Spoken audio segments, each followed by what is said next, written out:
Ah, the letter! Lorena had been so taken in by Lisa lot, she'd almost forgotten. Oh, do excuse me. There's something I need to do before I return. Something you need to do, This sounds rather suspicious. I promise it won't take a minute. If you're late by so much as 30 seconds, you'll be in for the high jump. Mr. Lester runs a very tight ship, you know. You should know. You're the one who always gets in trouble. I'm aware. I'll be as quick as I can. Hey, Lindsay, what's up? Not that it really concerns us, but...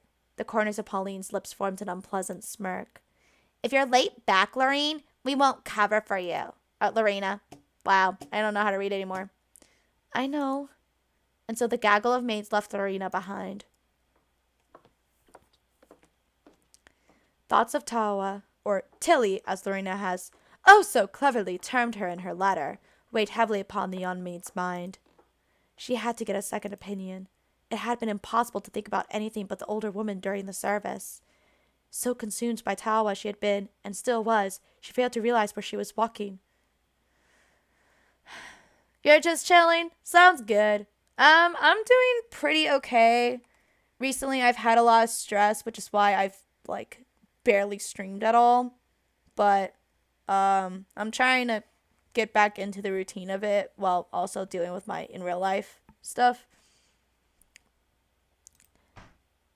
Ow! Until it was too late. Lorena recoiled, holding a hand to her cheek. Her jaw hurt. Had she just, quite literally, walked into somebody? Oh no. I don't know who she is, but I don't like the music shift. My, you should watch where you're going, dear, or you might cause somebody some serious harm. Thanks, Lindsay. It's just... I'm going to be moving into my own apartment for the first time ever in my life. Not counting college, because that was, part of the the apartments were part of the college campus. And I also just bought a car, so I have to all this money is just... And I need to find a new job, because my last day has been made official to my boss, so I need to find a new job. Pack up all my things, pay for insurance and everything, and I'm like, I want to cry.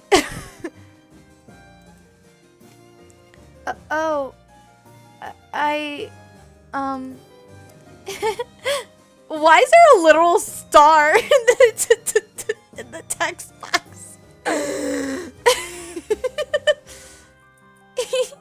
Nothing to say? Cat got your tongue? Well, Lorena flustered and glanced down at the ground. It didn't help the woman she'd walked into was rather pretty. Oh my gosh! Is it a gay experience? She had brown hair that put Lorena in mind of chestnuts. Her attire, meanwhile, was much like that of a school teacher, with a white blouse and a long, sensible skirt. She didn't look too dissimilar from Miss Amy, Lady Constance's governess. Aw, thanks, Lindsay. I really appreciate those words of encouragement. Neither was she alone. Oh my goodness. Who is that? A blonde girl with a disagreeable scowl stood by the woman's side, her hands planted firmly against her hips. Upon closer inspection, Lorena realized that she knew these women. She'd never spoken to them before, but she had seen them in passing on more than one occasion. They frequented the Sunday services at St. Mary's, too. It was a small world after all, and Ellesmere was smaller than most. A smirk captured the older woman's lips. She surveyed Lorena with undistinguished amusement. Now that I look at you properly, you are rather lovely. Lovely? I am? Indeed. I'm quite fond of Shaft. Oh my gosh, the gay is strong. Oh, the gay is strong. Indeed, I'm quite fond of soft, shy girls. Oh, please. Your kind are so very fun to play with, you know. Do give it a rest. The shorter girl rolled her eyes empathetically, in the manner of one who must have practiced the gesture a good deal before a full-length mirror. You should restrict your playing solely to the violin. I know, but when faced with a sweet young thing like this, how can I resist? You'll have to do your best. You know what Reverend Marner says. Pits of hellfire and eternal damnation. Yes, I know. Sorry, I read it as the haughty girl's voice. Honestly, you need to start leaving pretty girls alone. Boo, that's so boring. The younger girl pulled a face. Do you even listen when you attend church, or is your head off in the clouds? I prefer to hum a little Bach under my breath while the venerable reverend goes on and on. It is true. Big sister. The younger sister shook her head. Wait, they're sisters?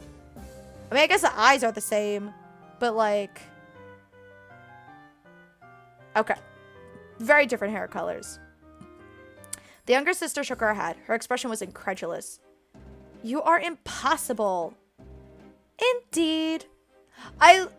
It's so weird for her to be like openly lesbian and then the sister to just be like, they're just casually talking about like, hey, you know how the church says you're gonna go into hellfires and stuff, and they're just like, yeah, whatever.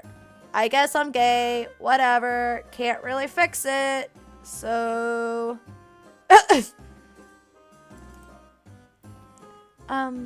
excuse me? I apologize if I was in the way, but I have somewhere I need to be. Oh, right. I'm sorry. Well, run along then. I trust I will be seeing you in due course. A mischievous smile. Miss Lorena Waugh. My goodness! That was an experience! A wild gay encounter has occurred. It was Monday, and Lorena found herself occupied with the arduous task of doing the laundry. The housekeeper, Miss Alicia Smith, had stripped a pile of bedsheets from the innumerable unnecessary guest rooms in Bly.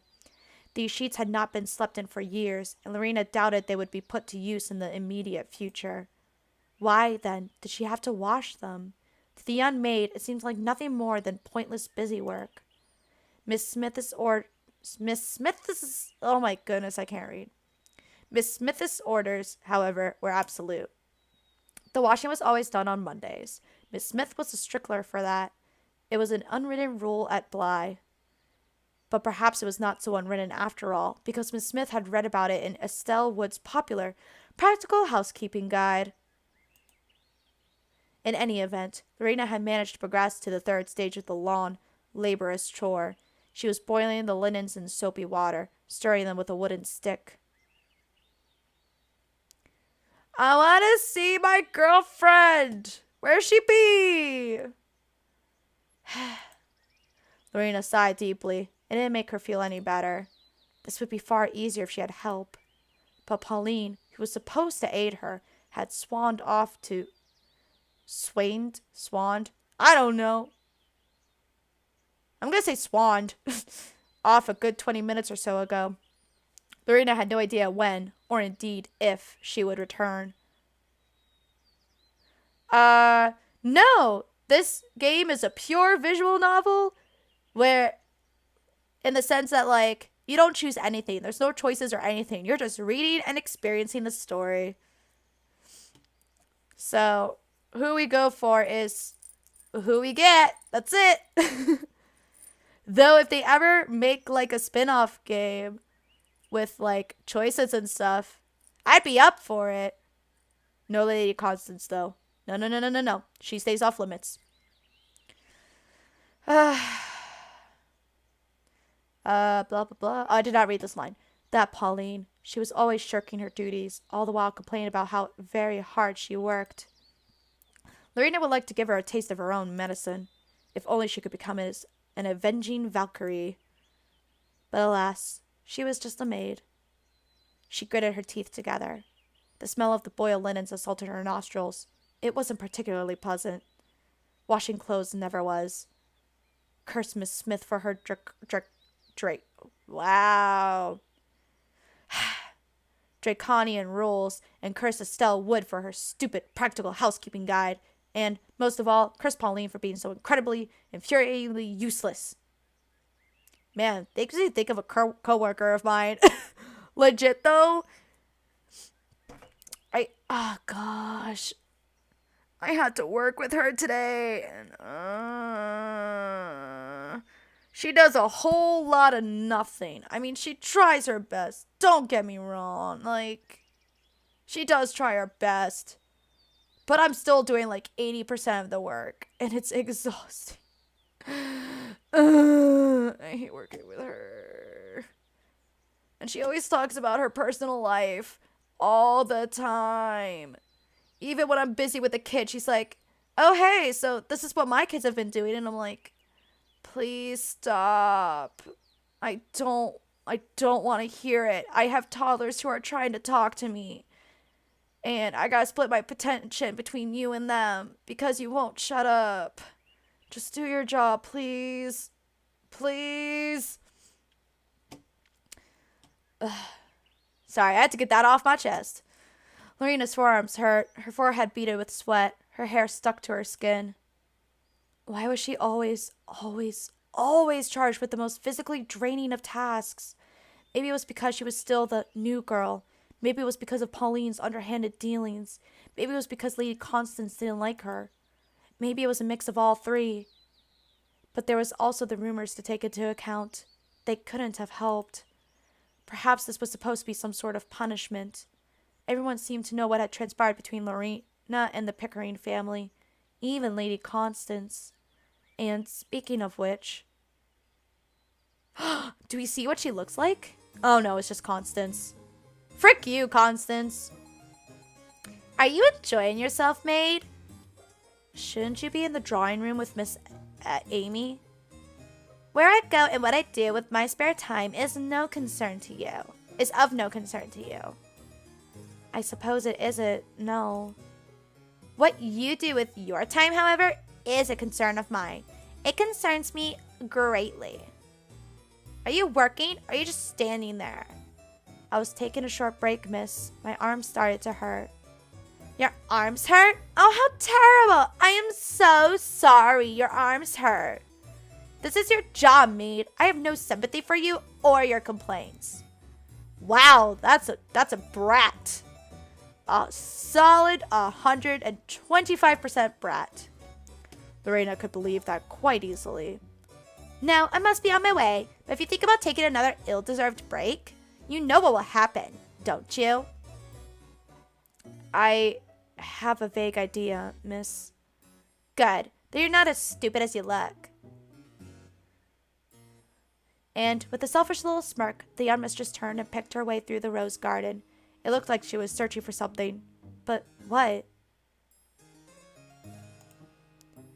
Lorena watched with mild interest, her lips pursed together.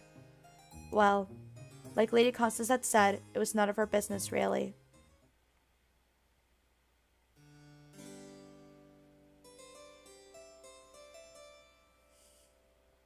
It's still April.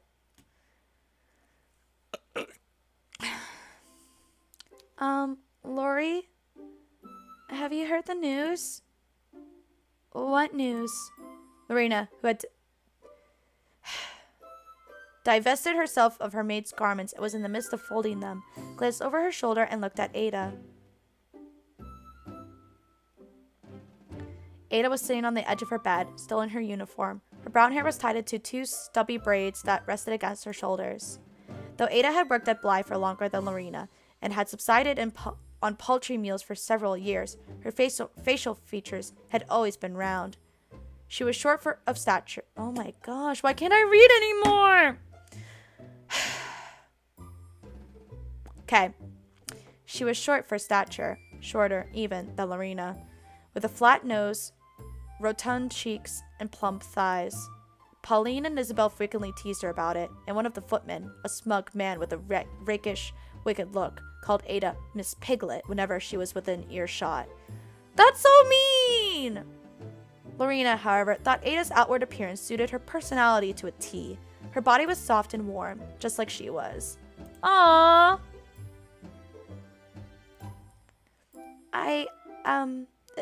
This will probably sound silly, but last night, or, for a few nights actually, I've been hearing some strange noises. Strange noises? Like what? It's hard to explain. Footsteps, I suppose? Is that so? Lieselot, who had been combing her long hair, set the brush aside and chipped in excitedly. I have been hearing much the same, and it's quite disturbed my beauty sleep. You know what they say. What do they say? No rest for the wicked. You think the source of these noises may be wicked? Oh my! I can't decide what my voice is for Lieselot, but I love her. Do you think perhaps it is a ghost? I hope not. I mean, I've never seen a ghost before, but I've heard they're quite scary. How marvelous! How exactly is that marvelous? Because ghosts are so very romantic, you see. What? I'm afraid I don't follow. How can you not? You are English. Your country is renowned for its ghost stories, yes?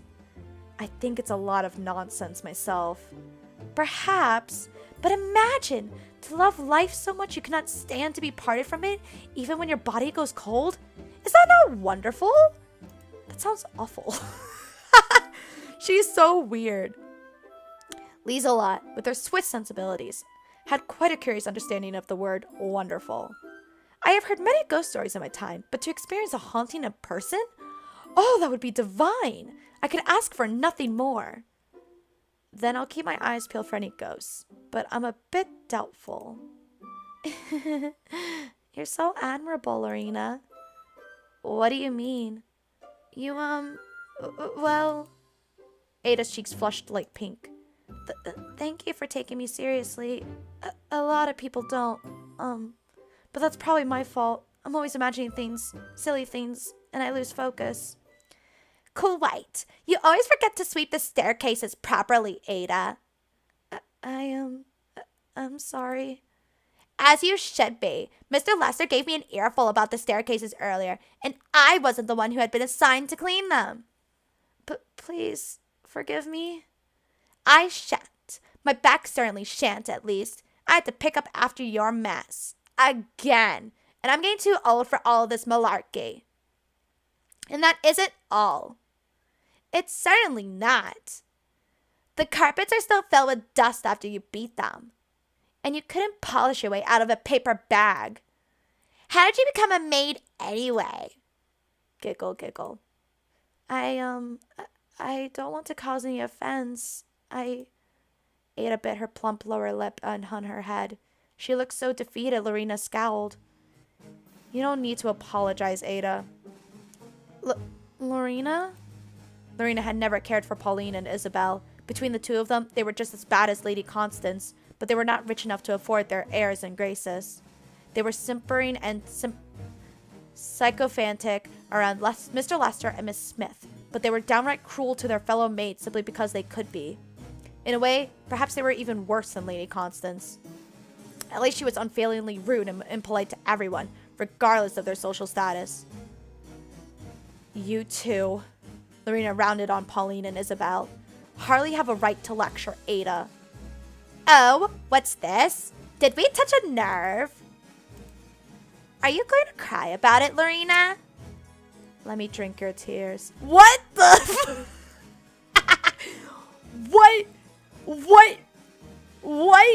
What is that line? What does that even mean? Is that an insult? I don't understand. That just comes out of nowhere. Let me drink your tears. What does that mean? No, I am not going to cry, but I am going to ask you to give it a rest. What a shame. You two hardly... Oh, sorry. I was about to read it with the white girl accent. You two hardly deserve to take the moral high ground when you waste so much time gossiping. If Mr. Lester gets mad at you, that's your problem. It has nothing to do with Ada. Oh, so you're trying to scold us? Is that it, Lorena? That's right. I'm scolding you because you deserve to be scolded. I treat my younger sisters exactly the same if they'd done anything wrong. Lorena, You don't need to. Oh, shush, Ada. Ada might have seen Lorena as some kind of hero, like the valiant Jeanne d'Arc, but that wasn't entirely true. Lorena wasn't that selfless, and she had more than a handful of her own grievances to air. You two have been difficult to work with ever since I can remember. Whenever you're meant to help me with anything, you wander off like you're too good to get your hands dirty. Where were you when we were supposed to be doing the laundry this morning, Pauline? Where exactly did you go? Pauline, for her part, looked unmoved by Lorena's anger. Instead, she smiled smugly, her arms crossed about her middle. I received a summons from Miss Smith. She had another, more urgent task for me to attend to. That's what you say. Lorena's eyes flashed. But I don't believe you. Oh, Lorena. Poor, paranoid Lorena. Pauline smirked.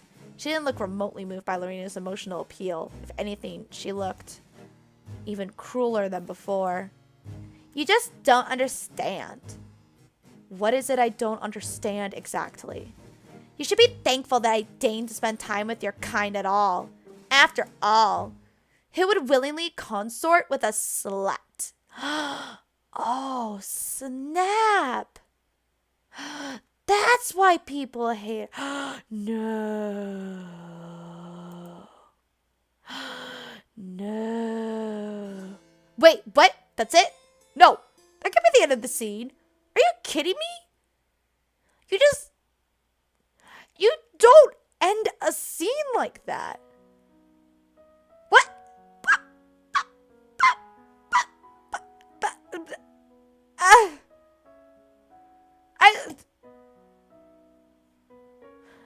So we find out that the rumors are that she's a slut, apparently. And that's it? That's it? Lorena doesn't punch her in the face or anything? We don't get any sort of, like, narrative explanation for it? Are you kidding me? Ah! It took a week before Lorena's mother replied to her letter. During this week, Lorena attended to her daily chores in an unspeakably foul mood. Pauline's unpleasant accusation... Okay. Pauline's unpleasant accusation had been bad enough, but Ada's concerns over the ghost of Bly continued. The unmaid was so anxious over this supernatural specter, encouraged in part by Lieselot, that she was unable to sleep during the night and had stolen into Lorena's bed for comfort on more than one occasion. Lorena's bed was narrow enough as it was. There was hardly enough room for one person, let alone two, but Lorena didn't have the heart to make Ada move. Excuse me. She was too soft for her own good. To further compound the issue, Lorena still felt anxious around the parlor maid. I want another scene with the parlor maid! Taua. Lorena skirted about her as though she was infected by the bubonic plague. Lorena didn't know why, but being around Taua was uncomfortable. She said as much in her last letter to her mother, scribbled hastily with shivering, sleep-deprived fingers. I don't understand her at all. It was like she was mocking me. But for some reason, I couldn't change. I know it sounds petty, but I keep thinking about her, and I can't sleep. I don't suppose it's that important in the grand scheme of things, but it must be if I can't stop thinking about it. And then, guilty that her latest letter to her dearest mother was nothing more than a list of grievances she had with Lady Constance, Lady Leonard, and the insufferable parlor maid, Lorena had hastily appended. But enough about that. How have you been? What about Alice? How tall is she now? It's been so long since I last saw her. She must have shot up. Her mother's response had been genial but quizzical. She opened her letter with some general chit-chat about Ethel and Mary and Alice, which was always a comfort, and then addressed Lorena's issues with the parlor maid, Taua. Or, as Lorena had written, because she had no idea how to spell Taua's name, Tilly. Short for Matilda. Taua was the most un-Matilda-like person Lorena had ever met. Not that there was a set way Matildas had to act, but it would have to do. Tilly was still better than Taua. Taua called her Lori enough. It was tit for tat, really. Well deserved. I'm sorry, dear, but I don't understand the problem, her mother had written. It sounds like Tilly was looking out for you. She might have been a bit harsh, but she wouldn't have said those things if she didn't care. Maybe you two could even become friends. Oh, or maybe more. The mere idea was enough to make Lorena snort in disbelief.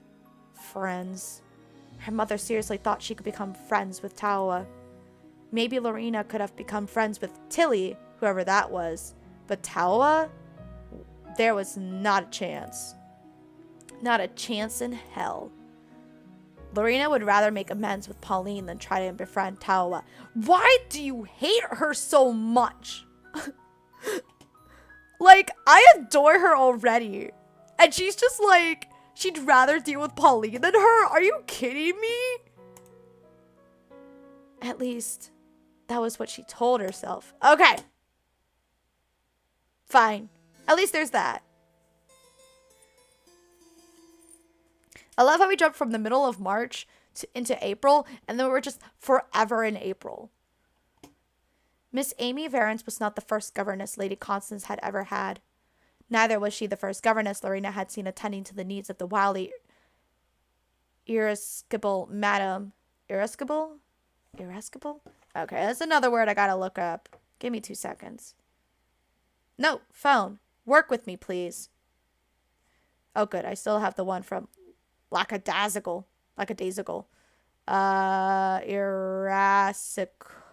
Irascible. That's the one. Having or showing a tendency to be easily angered. That's accurate. Hi, Kingdom Hearts. 3201. How's it going?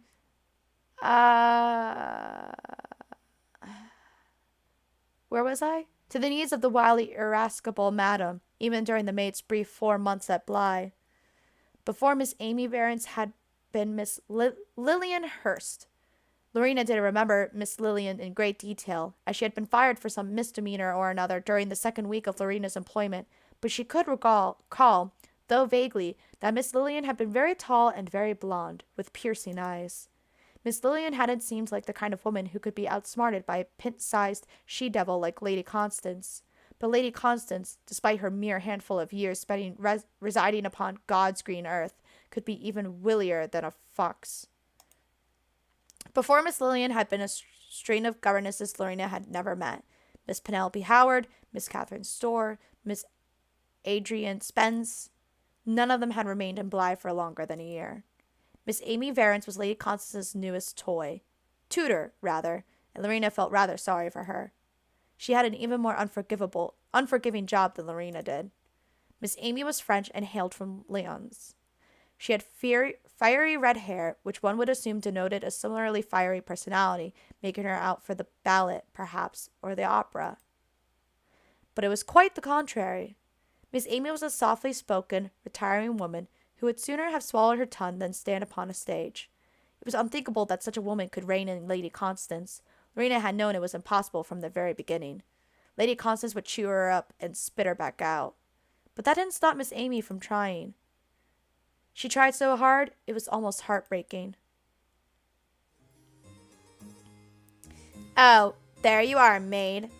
Lady Constance pushed her list of French verbs to one side, almost sliding it off the circular table. Miss Amy, as was her wont, caught it before it could hit the floor. Do you have my mid-morning snack? Indeed, the cook was very thorough in her preparations. I hope for your sake it's something sweet. I can't focus without sweets. They're coconut macaroons, miss. I hope they are to your liking. Well, Lady Constance's snub nose wrinkled. It was evident, even before she spoke, that Lorena's offering was not to her liking at all, but perhaps the French verbs had worn even Lady Constance down, because she relented. It's not what I would have chosen, but they're better than nothing. Set the plate by my side, please, and don't jostle any of my things. Certainly.